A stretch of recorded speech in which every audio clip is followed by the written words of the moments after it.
The market was so crowded that Julia Torres couldn't see beyond the legs and bags and shopping carts moving around her like a forest of giants. And she was trying very, very hard to be brave, like Mommy always asked. Trying not to cry even though panic was rising in her throat like ice water, because she was only 6 years old and had lost sight of her mother for what seemed like forever but was probably only 3 minutes. 3 terrifying minutes where every tall person was a dangerous stranger, and every sound a threat. She had been told 1,000 times what to do if this happened. Stay put, don't move, scream for Mommy. But fear had consumed all the instructions, and now Julia was doing the only thing her childish instinct knew. She was reaching for a hand to hold, because adult hands meant safety, meant protection, meant someone older and wiser was going to fix the scary world. She saw the hand hanging at the perfect height, large and strong, and grabbed it without looking up.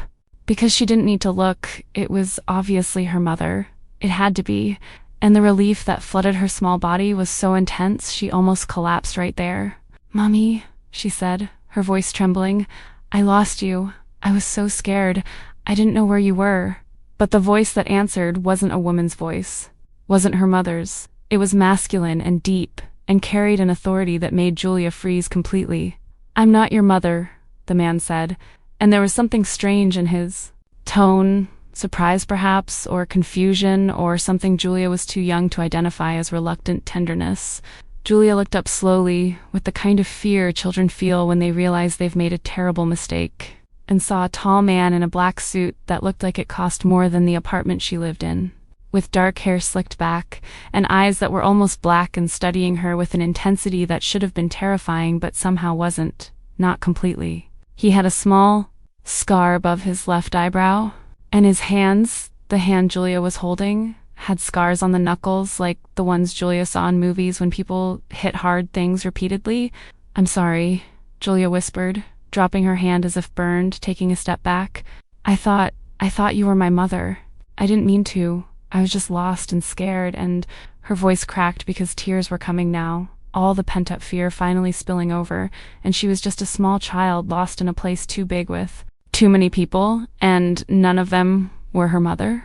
The man looked at her for a long moment, and Julia saw something change in his face, saw the hardness soften just at the edges, saw a decision being made. He bent down, getting to eye level with her, and when he spoke, his voice was gentler, more careful. "It's okay," he said. "Don't be afraid. We'll find your mother together." "What does she look like?" Julia blinked in surprise, because adults usually got irritated when strange children bothered them. But this man was being strangely kind, formal, as if he wasn't used to talking to children, but was trying anyway.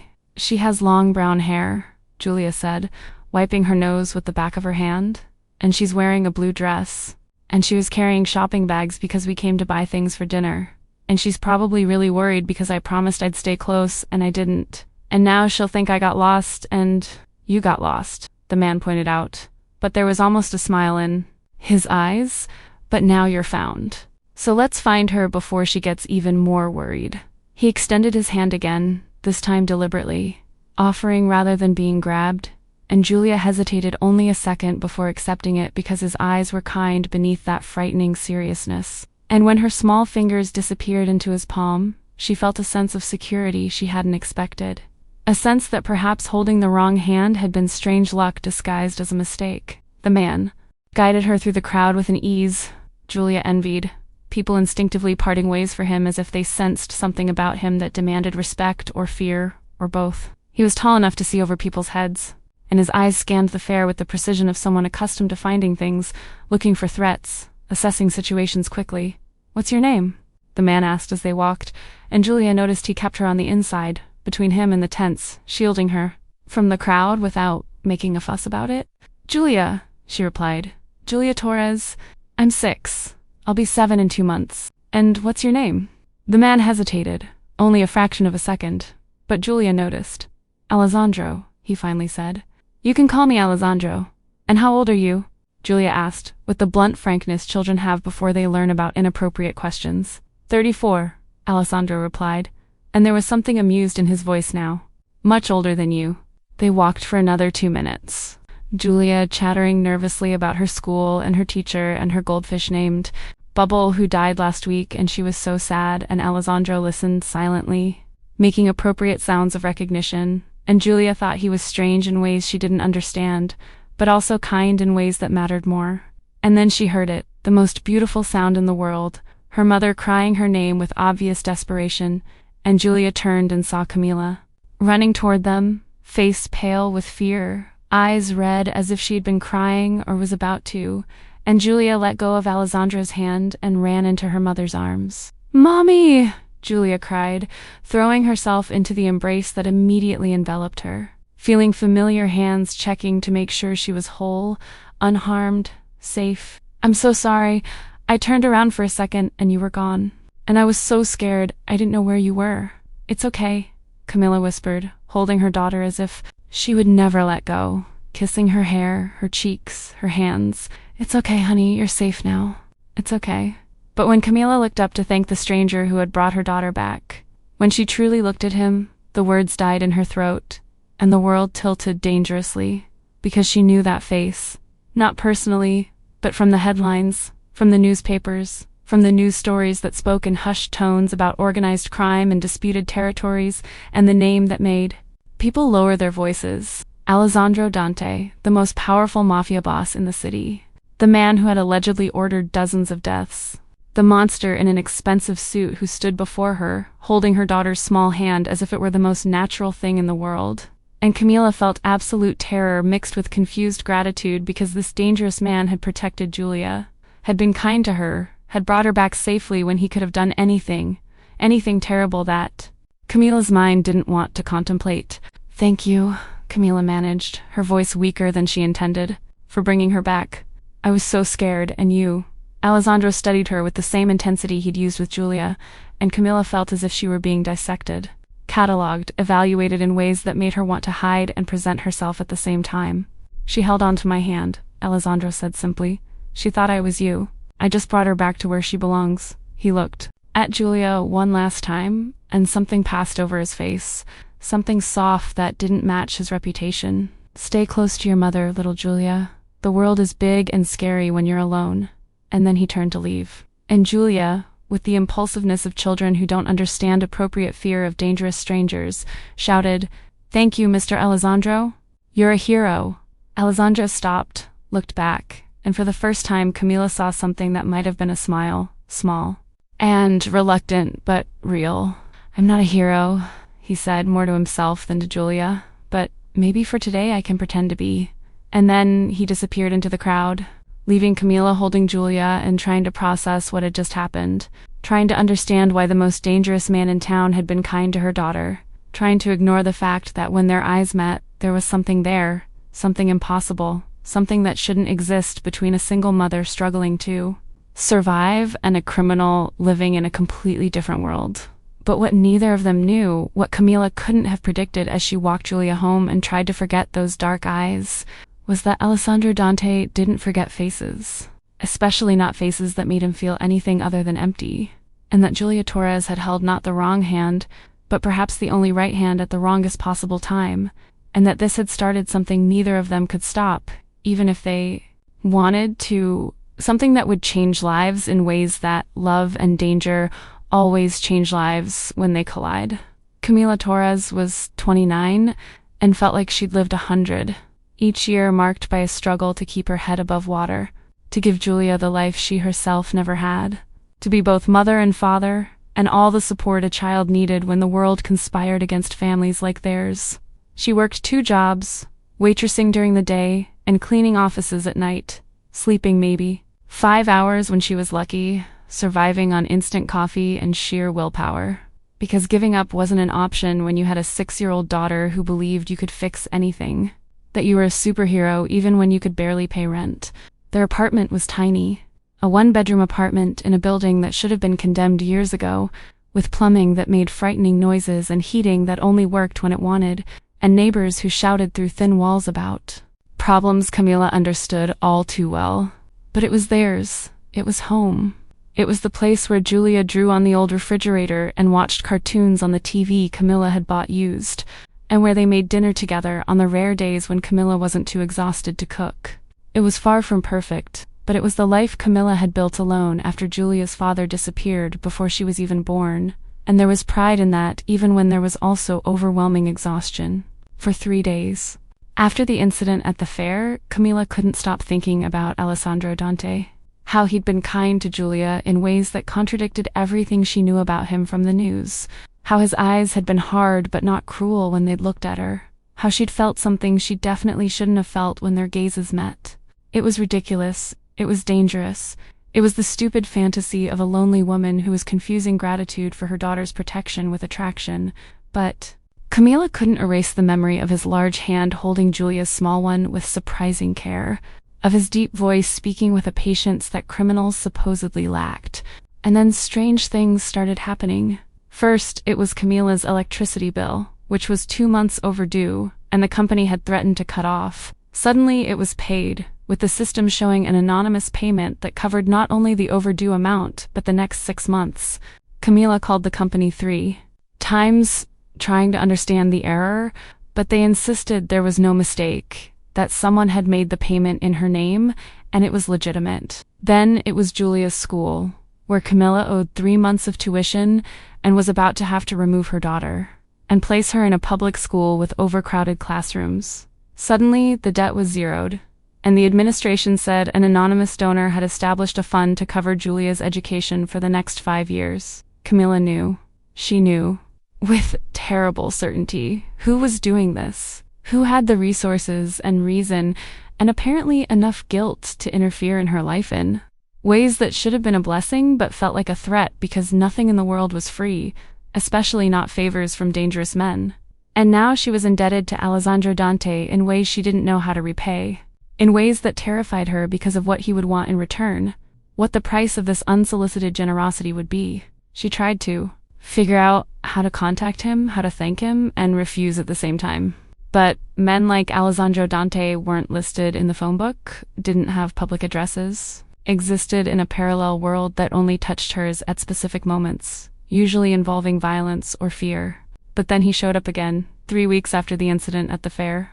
Showed up at the restaurant where Camilla worked during her lunch shift, sat at a table in the corner, and ordered coffee, and nothing else. Just stood there staring at her for a solid hour, while she served other customers and tried to ignore how her heart was beating too fast, how her hands were shaking as she carried trays, how she was hyper-aware of his presence in a way that was ridiculous and frightening.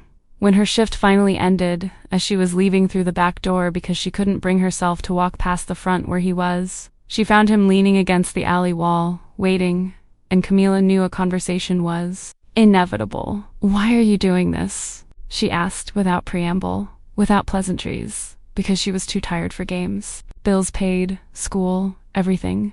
"What do you want from me?"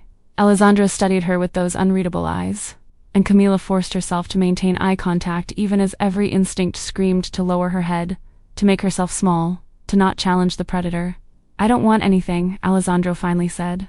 "I saw your situation, I saw how you're struggling, and I have the resources to help, so I helped. It's that simple." "Nothing is that simple," Camilla replied. "Especially not from a man like you. So, what's the real cost? What happens when I can't pay this debt?" Alessandro took a step closer, and Camilla stood her ground even though part of her wanted to back away. Even though he was intimidating in ways that went beyond his physical size. "You think I'm a monster," he said, and it wasn't a question. "You think everything I do has a hidden agenda. That any kindness from me must be a trap. And you're right to be suspicious. Because men in my world rarely do anything without expecting anything in return. But, Camilla." He used her name for the first time, and it sounded too intimate coming from his lips. "Sometimes people do things because they need to believe they still have humanity. And your daughter holding my hand looking at me as if I were safe when I'm anything but made me want to be the person she thought I was. So the payments are free. They're an attempt to be a better man, if only for once." Camilla felt something tighten in her chest, felt the armor she had built around her heart begin to crack. "I can't accept charity," she said, but her voice came out softer than she intended. "Not from you, not from anyone. I have pride." "Pride doesn't pay the bills," Alessandro pointed out. "Pride doesn't keep your daughter in a good school. Pride doesn't give her the future she deserves. So maybe this time, just this once, you can put pride aside and accept help from someone who genuinely wants to give without expecting anything in return. Can you do that? Can you trust that not every kindness has hidden poison? Camila wanted to say no, wanted to keep a safe distance, wanted to protect herself and Julia from the complications of accepting favors from a criminal. But she was also so tired, so exhausted from carrying everything alone, so desperate for even temporary relief that part of her wanted to cry before this. Dangerous stranger, and accept everything he offered. Why me? She whispered. Why us? You don't know us. Because Julia called me a hero, Alessandro said simply, and no one has called me that in 20 years. And because when I looked at you, I saw strength I recognize. I saw a mother fighting against the entire world to protect a child, and that is something I respect more than anything. My own mother did this for me before she died, and I never had a chance to thank her properly. So let me do this. Let me help you like no one helped her. And Camila, against all common sense, against all the warnings screaming in her head, nodded. Okay, she said. Okay, I accept your help. But Alessandro, if this becomes anything more complicated, if you expect something I can't give, I'm leaving. I'll take Julia and disappear, and you'll never find us. Understood? Understood, Alessandro agreed, and there was respect in his voice. You protect your daughter. It's what mothers do. It's what the best people do. I'll never ask anything that compromises that. But as he walked away, as he disappeared at the end of the alley like a shadow, Camila knew she was lying to herself if she thought this would be simple, that his help wouldn't come with complications, that she wasn't already developing feelings for a man she absolutely shouldn't find attractive, fascinating, human.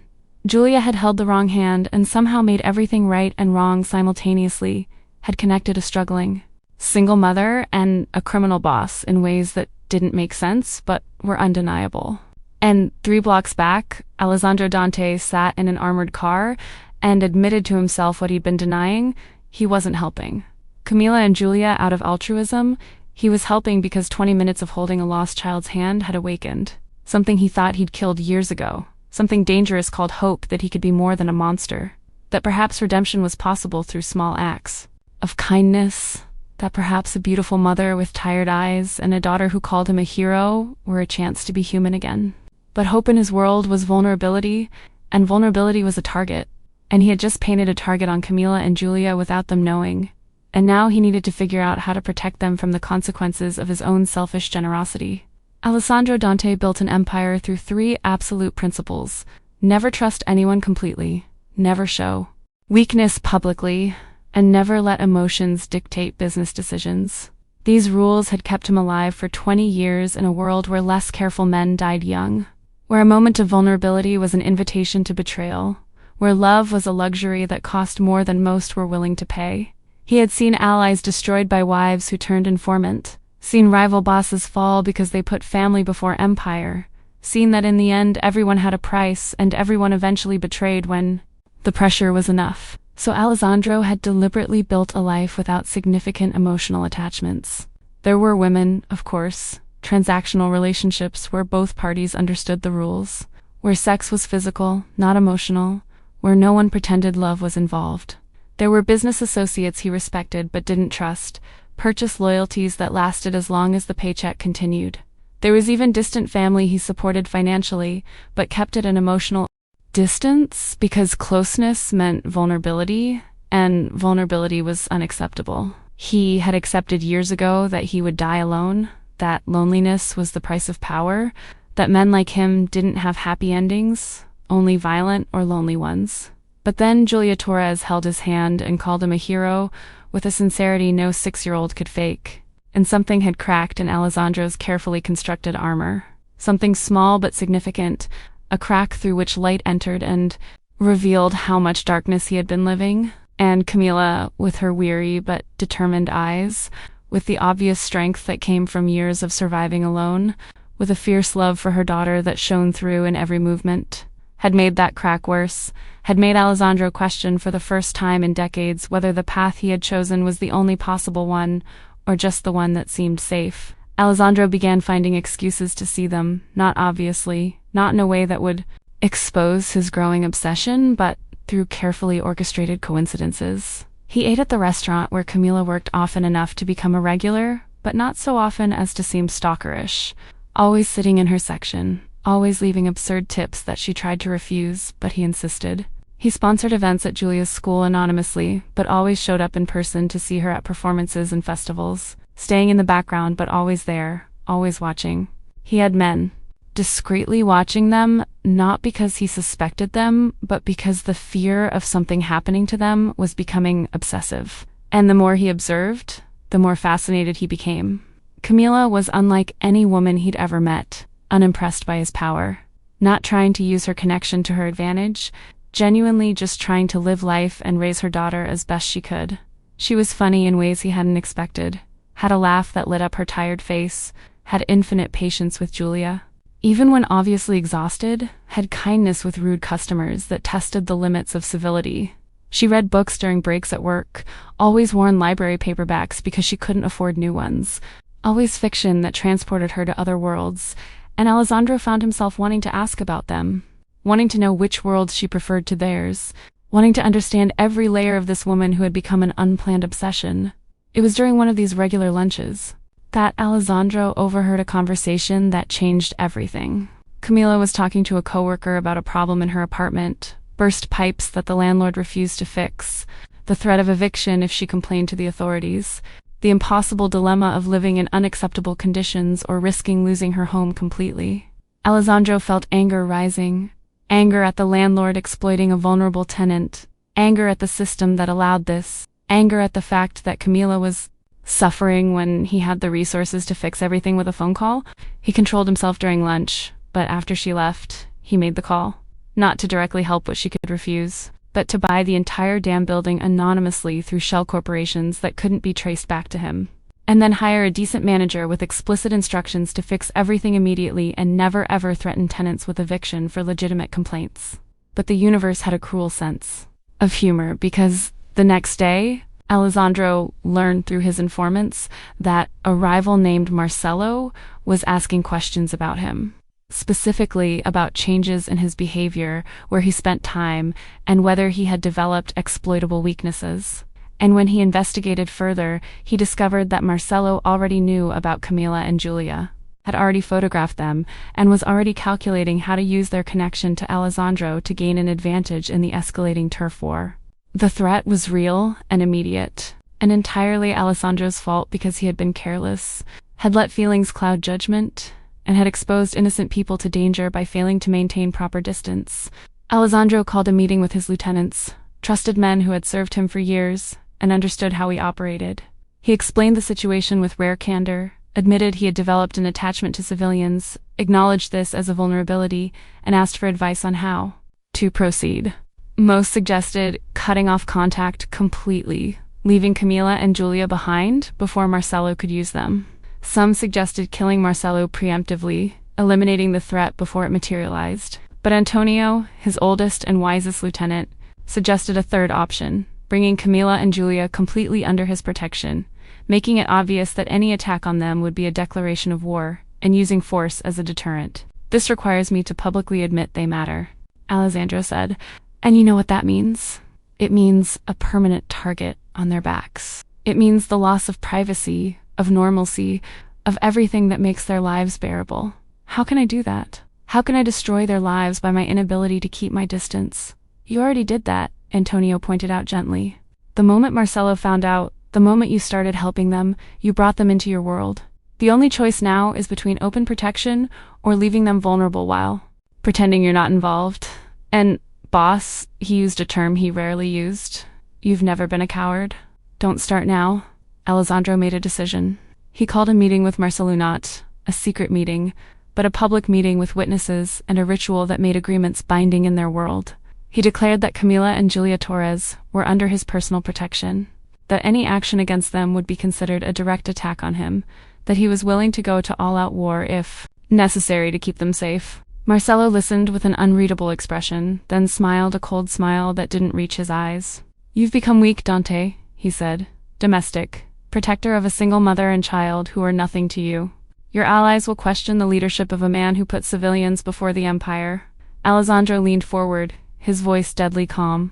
"My choices aren't weakness. They're a line I won't cross. And Marcello, if you're stupid enough to test that, you'll discover exactly how brutal I can be when protecting what's mine. There will be no warnings. There will be no negotiations. Only consequences. The meeting ended with unresolved tension, with war avoided but not cancelled, merely postponed. Alessandro knew he had merely bought time, that Marcello would eventually test it, that protection had limits and enemies always found creative ways to hurt. But for now, for today, Camilla and Giulia were safe, and Alessandro needed to tell them what he had done, needed to explain that their lives were about to change in ways they hadn't asked for and didn't deserve, needed to give them a choice. Even if real choice was an illusion, because accepting protection or refusing it both came with different but equally real dangers. He went to their apartment at night, knocked on the door, and waited while Camilla opened it. The chain still on, her expression changing from confusion to shock when she saw who it was. "We need to talk," Alessandro said, "about the situation I unintentionally created, about how your life and Giulia's life are in danger because of me, and about the choices you need to make now." Camilla studied him for a moment, then unchained the chain and let him in. Alessandro walked into the small apartment he had bought without her knowledge, feeling the weight of the decisions he was about to force on a woman who only wanted to live in peace with her daughter.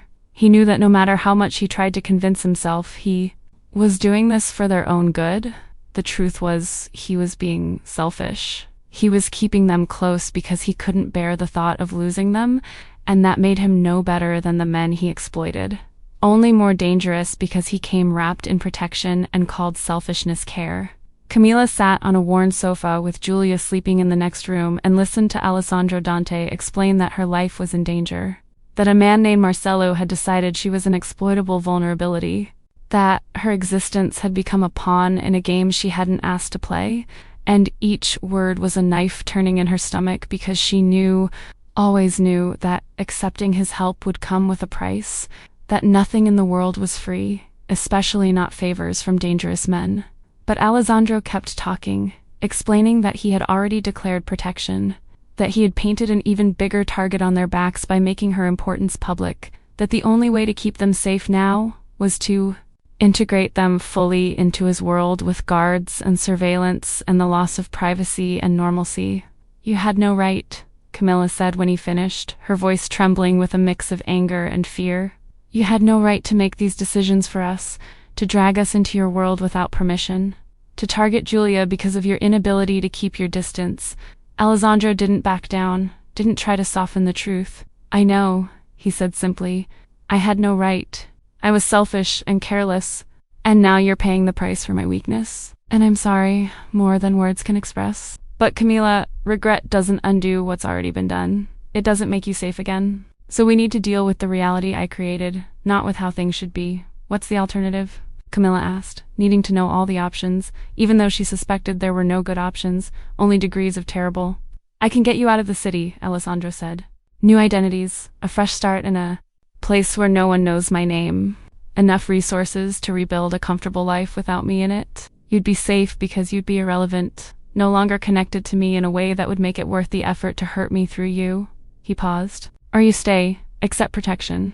Live under surveillance, but maintain some semblance of a normal life, and I guarantee with everything I have that nothing will happen to you as long as I'm breathing." "These aren't real choices," Camilla said. "One is exile, the other is a gilded prison. Both are losses."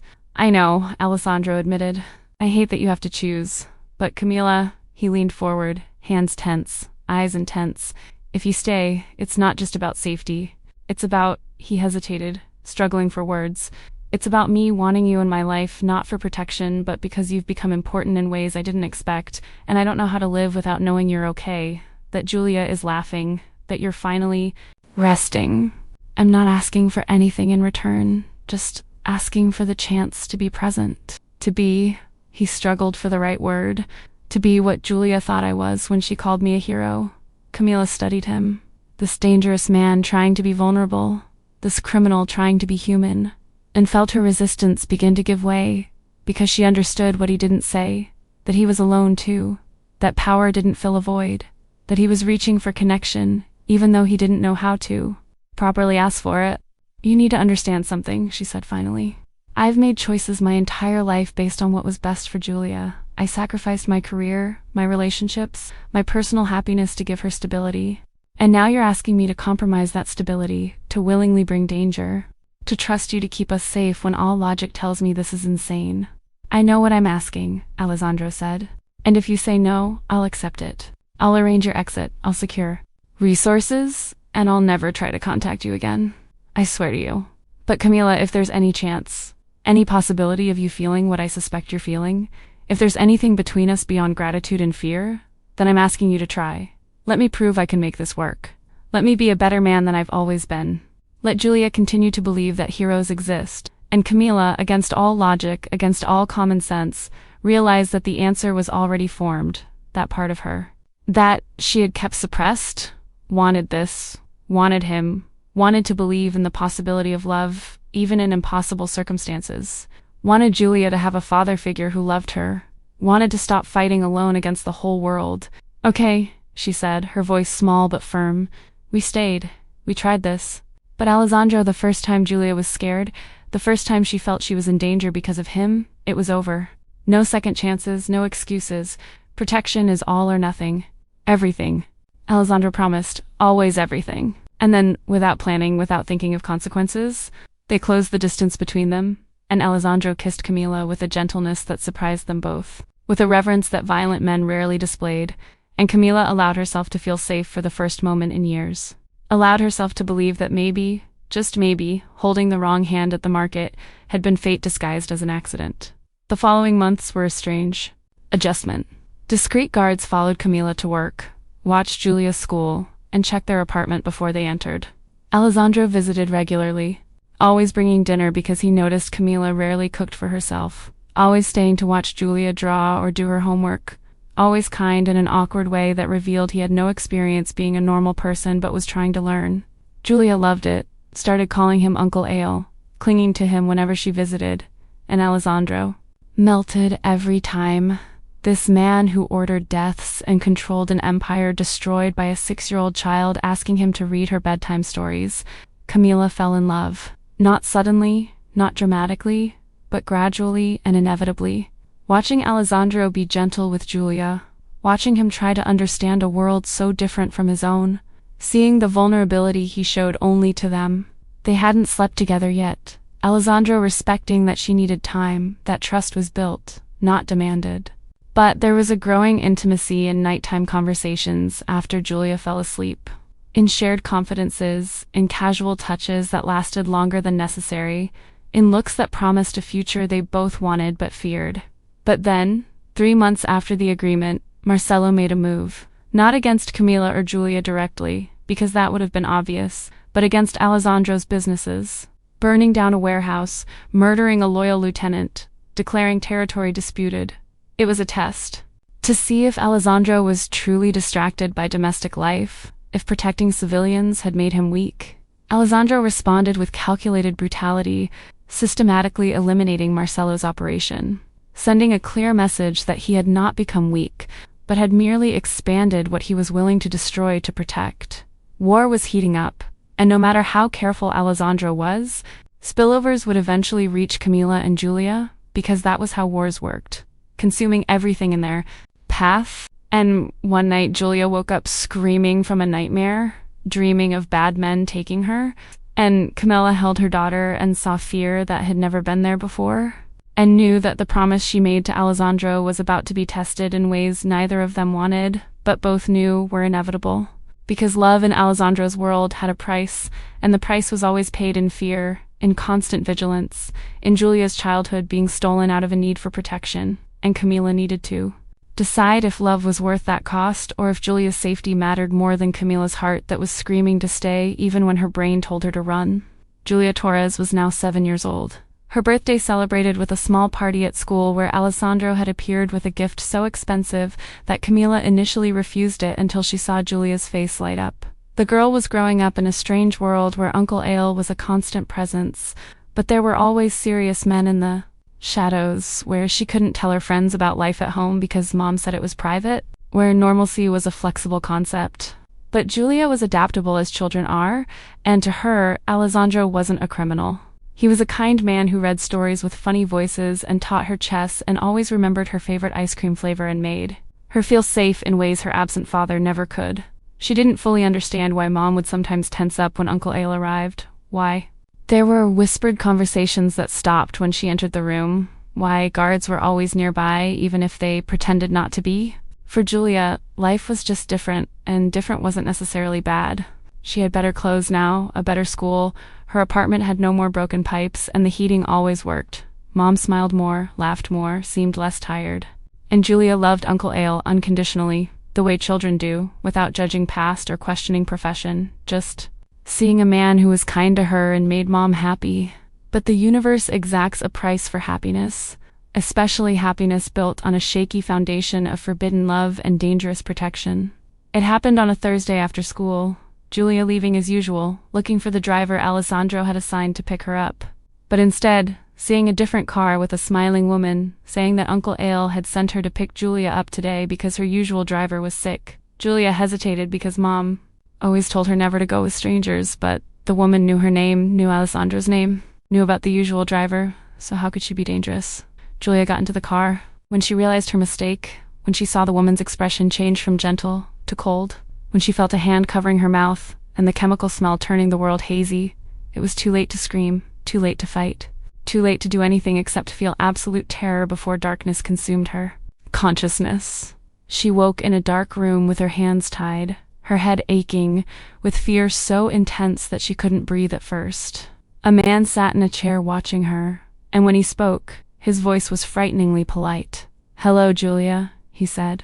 "My name is Marcello, and you're going to help me talk to your Uncle Ale." Meanwhile, Alessandro was in a meeting when the call came in, an unknown number, and his instincts screamed trouble before he even answered.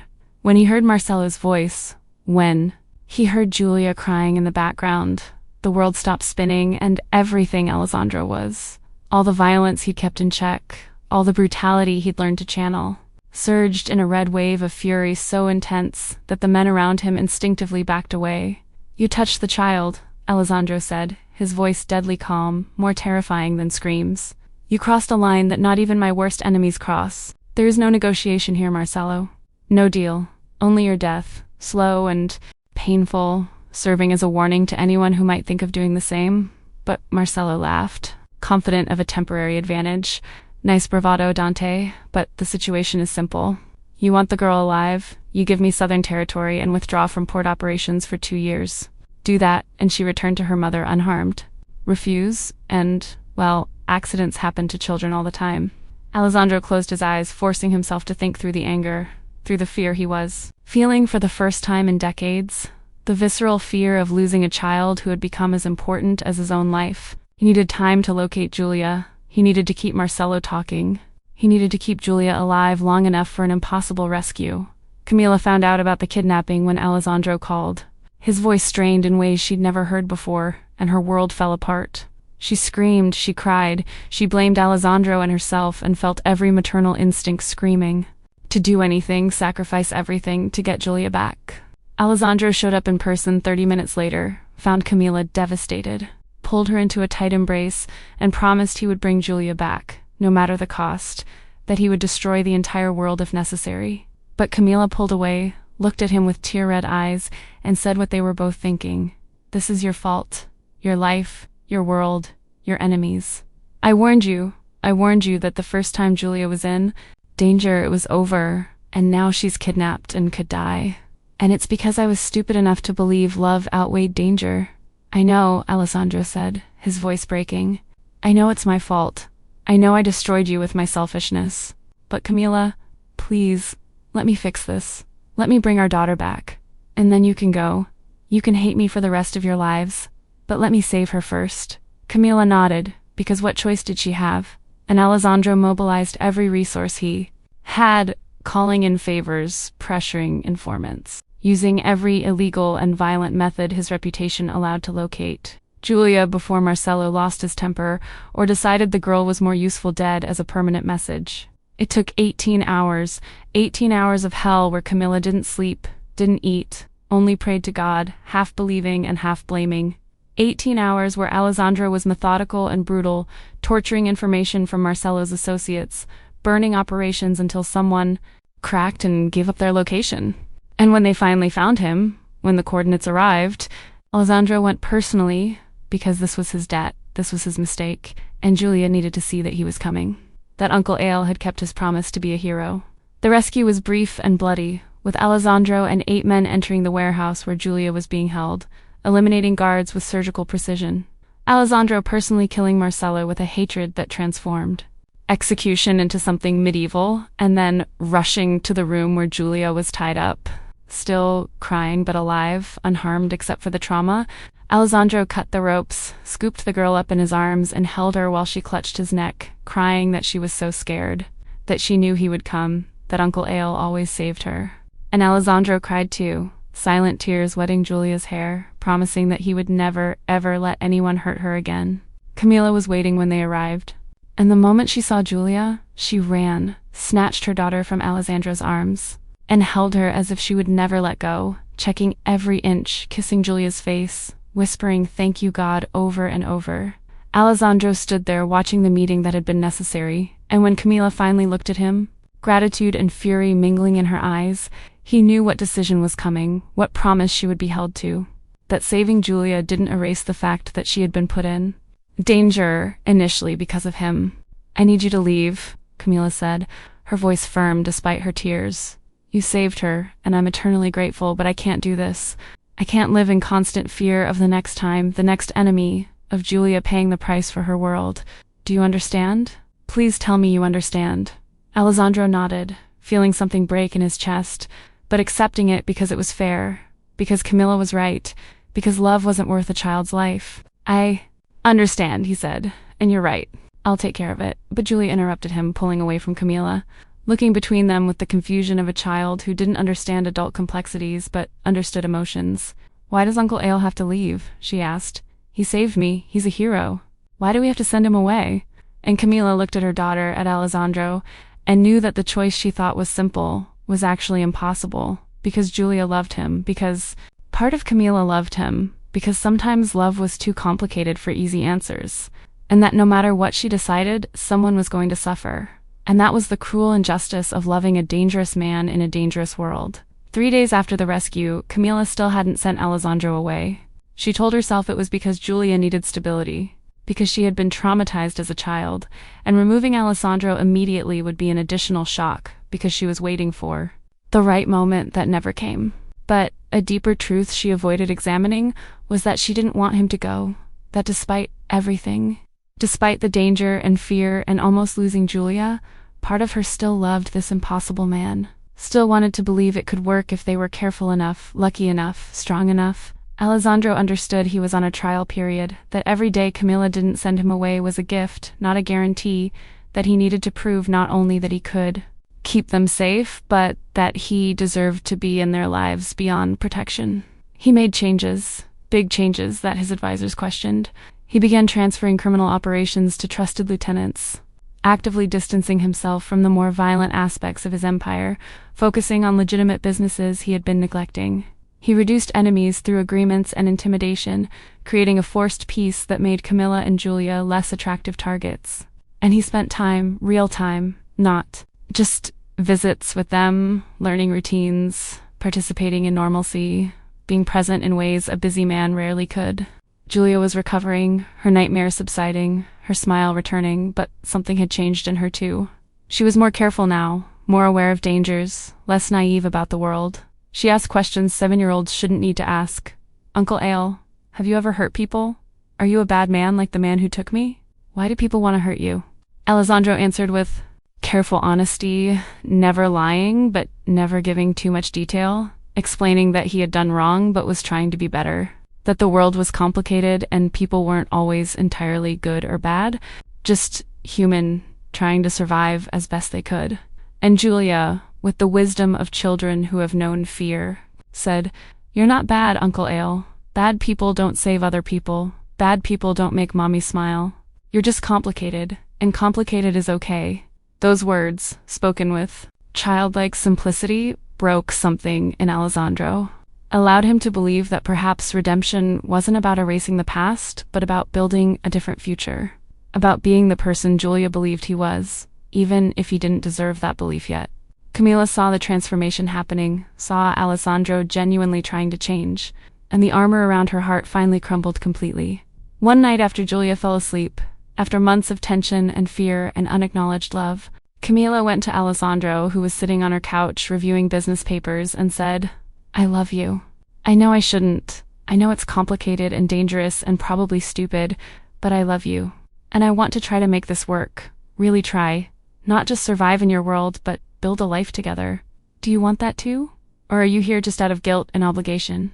Alessandro dropped his papers, pulled Camila into his lap, cupped her face in his hands, and said, "I've loved you since the first time I saw you looking for Julia. Since the moment I realized you were stronger than most men I know. Since every time I saw you sacrifice for your daughter. And I love Julia as if she were my own, like I never thought I could love anyone. So yes, I want this. I want it all. I want to be family, real, and complicated and struggling, but family nonetheless, if you'll let me. If you trust that I can do it right this time." They kissed, finally, without reservation, without fear holding them back, and it was a simultaneous promise and surrender. An admission that love had won over logic, that sometimes the heart knew things the brain couldn't accept. That night, they became lovers properly, a physical connection sealing an emotional one. And it was gentle and desperate at the same time. It was Alessandro being careful because Camila was precious, and Camila being brave because love required courage. Especially love like this. The following months were happier than any of them had ever experienced. Alessandro officially proposed to Camila, a simple proposal in her apartment with Julia as witness, jumping for joy and shouting that she was going to have a real daddy now. They married in a small, beautiful ceremony, Julia as flower girl in a dress that made her look like a princess, Alessandro in a suit that didn't scream dangerous for the first time, Camila beautiful in ways that took his breath away. Their vows were about second chances and unconventional families and love that survived impossibilities. Julia had a father now, real and present. Someone who took her to school and read stories and taught her how to ride a bike and was there for recitals and performances. Camila had a partner, someone who shared her burden, who loved her fiercely, who had transformed her life from a constant struggle into something manageable and sometimes even joyful. And Alessandro had a family, a reason to be better, people who saw him as human, not a monster, a love that had given meaning to an existence that was beginning to feel empty before that tiny hand held him at the market. But happy endings in the real world aren't absolute. They're daily choices, constant work, accepting that perfection is impossible, but commitment is enough. There were challenges, Alessandro sometimes being pulled back to his old world out of necessity or loyalty, Camilla sometimes having bouts of fear that something would happen again, Julia sometimes having nightmares about being kidnapped. But they worked through it together, an imperfect but real family, a love tested but surviving. And years later, when Julia was 15 and recounting to a friend the story of how her parents met, she said, "My mother always taught me not to talk to strangers, not to hold hands with people I didn't know. But that day at the fair, I was so scared that I grabbed the first hand I saw. And thank God I grabbed the wrong hand, because that wrong hand turned out to be completely right." Bringing Dad into our lives, proving that sometimes mistakes are destiny in disguise, that sometimes the most unlikely people are exactly who we needed to meet. Camila, listening to the story from another room, smiled and glanced at Alessandro, who was cooking dinner, a strange domestic activity for a former criminal boss, but one he had embraced with a seriousness he applied to everything. He glanced back, caught her watching, smiled a smile he reserved only for family, and in that moment, Camila knew with absolute certainty that she had made the right choice, that love had been worth the fear, that a life built on an unusual foundation was stronger precisely because of the hardships they had overcome. Because in the end, it didn't matter whose hand Julia had held at the fair. What mattered was that when Alessandro Dante, a man who thought he was doomed to loneliness and violence, felt the trusting hand of a lost child, something had awakened in him that had been dormant for decades. What mattered was that Camila had been brave enough to love a complicated man. What mattered was that Julia had called a monster a hero and forced him to try to live up to expectations. And sometimes, just sometimes, the wrong hand is exactly the right hand. Sometimes mistakes are miracles waiting to be recognized. Sometimes the most unlikely love is the love that transforms lives in ways conventional love never could. And sometimes a 6-year-old child holding the hand of a dangerous stranger in a crowded market is the beginning of a love story no one expected, but everyone deserved. A story about redemption through human connection, about family created by choice, not blood, about second chances being granted to people who thought they had lost the right to receive them. Because some hands save, some hands transform, and some hands, even if they're wrong, hold exactly the right ones.